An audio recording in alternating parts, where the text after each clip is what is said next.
বাংলাদেশের স্বাধীনতার ঘোষক বিএনপির প্রতিষ্ঠাতা চেয়ারম্যান শহীদ রাষ্ট্রপতি জিয়াউর রহমান সাহেবের এবং বাংলাদেশের তিনবারের সাবেক সফল প্রধানমন্ত্রী দেশনেত্রী বেগম খালেদা জিয়ার কনিষ্ঠ পুত্র বিএনপির ভারপ্রাপ্ত চেয়ারম্যান আরাফাত রহমানের একমাত্র ছোট ভাই তারেক রহমান সাহেবের একমাত্র ছোট ভাই আরাফাত রহমান কুকু আজকে 10ম মৃত্যুবার্ষিকী।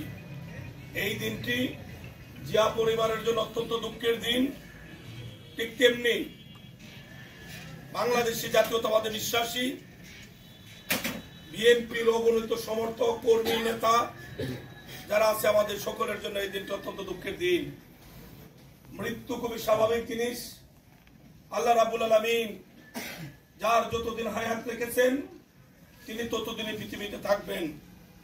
তারপরও কথা থেকে যায় এই 111 সরকার দেশনেত্রী বেগম খালেদা জিয়াকে রাজনীতি থেকে দূরে রাখার জন্য আমাদের তারেক রহমান সাহেব এবং আরাফাত রহমান কুকু সাহেবকে জিম্মি করেছিল এবং তাদেরকে শারীরিকভাবে নাজেহাল করেছিল।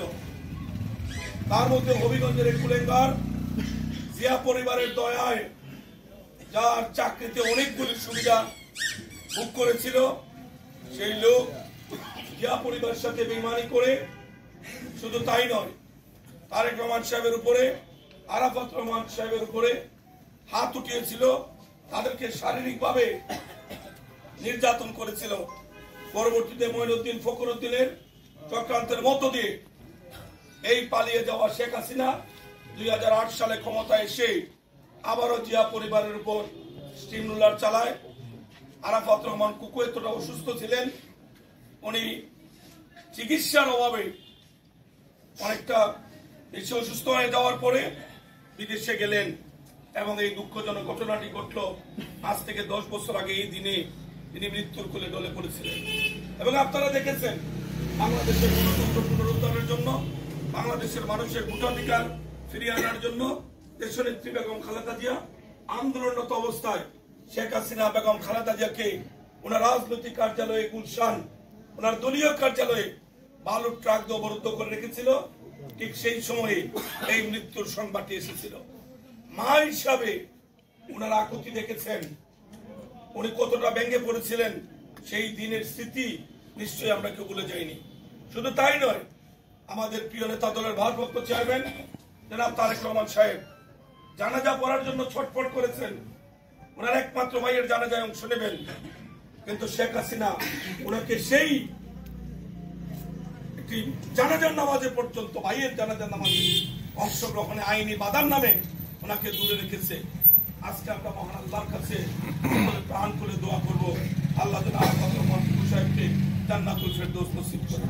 আমিন। স্বাধীনতার ঘোষক, বহুদলীয় গণতন্ত্রের প্রবর্তক, বিএনপি প্রতিষ্ঠাতা চেয়ারম্যান জিয়াউর রহমান সাহেবকে যেন আল্লাহ মাফ করে জান্নাতুল ফেরদৌস নসিব করেন।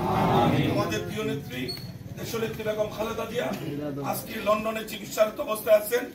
এই শেখ হাসিনার অবহেলার প্রতিহিংসার কারণে বিনা চিকিৎসায় আজকে উনি এতটা অসুস্থ, লন্ডনের মতো জায়গায় ওনার চিকিৎসা করতে গিয়ে তারা একটি কথাই বলছে, টু লেট। এর জন্য তাই একমাত্র শেখ হাসিনা।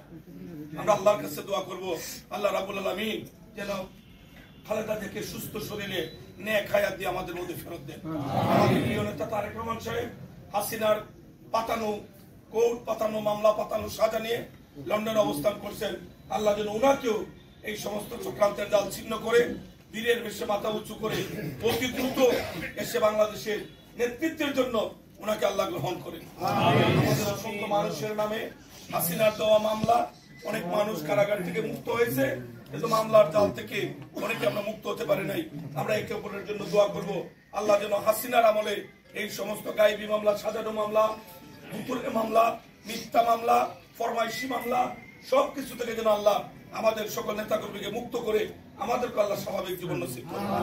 বৈষম্যবিরোধী আন্দোলনে আমাদের 422 জন মানুষ, শুধু বিএনপি, আমরা বিএনপি পরিবারের 422 জন মানুষ শহীদ হয়েছেন। ওনাদের সাথে আরো বেশ কয়েকশো মানুষ শহীদ হয়েছেন। আমরা সকলের আত্মার মাগফিরাত কামনা করছি। তাদের আল্লাহর কাছে দোয়া করব, আল্লাহ যেন তাদেরকে জান্নাতুল ফেরদৌস নসিব করেন।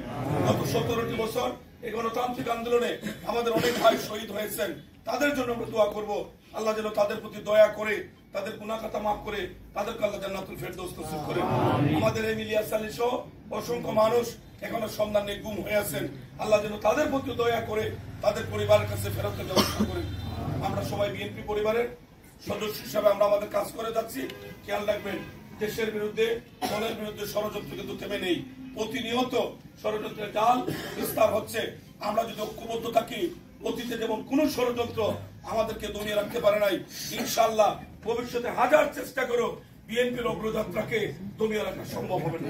কারণ বিএনপি জনগণের দল, গণমানুষের দল, বিএনপি জনগণের পক্ষে কথা বলে, বিএনপি জনগণের আস্থা ভালোবাসা নিয়ে বারবার সিক্ত হয়ে রাষ্ট্রীয় ক্ষমতায় গিয়েছে।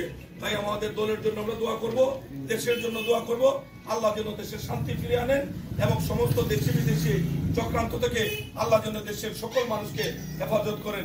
আজকে যারা এই অল্প সময়ের দাওয়াতের মধ্য দিয়ে কানায় কানায় উপস্থিত সকলকে জেলা বিএনপি, কেন্দ্রীয় বিএনপির পক্ষে ধন্যবাদ, কৃতজ্ঞতা জানিয়ে আমি আমার কথা শেষ করছি। সবাইকে ধন্যবাদ। আসসালামু আলাইকুম। আজকের মিলাদ মাহফিল যে তুমি অলিবের শাহী দরবারে কবুল ফরমাও। আমিন। যাকে কেন্দ্র করে আজি মুসান আজকের মিলাদ মাহফিল, আয় আল্লাহ জনাব তারেক রহমান সাহেবের একমাত্র ছোট ভাই জনাব মরহুম মতফর আরফাত রহমান ফুকো সাহেব আজকে দুনিয়ার জমিনে নাই। আল্লাহ ওনার 10তম আয় আল্লাহ জন্মবার্ষিকী উপলক্ষে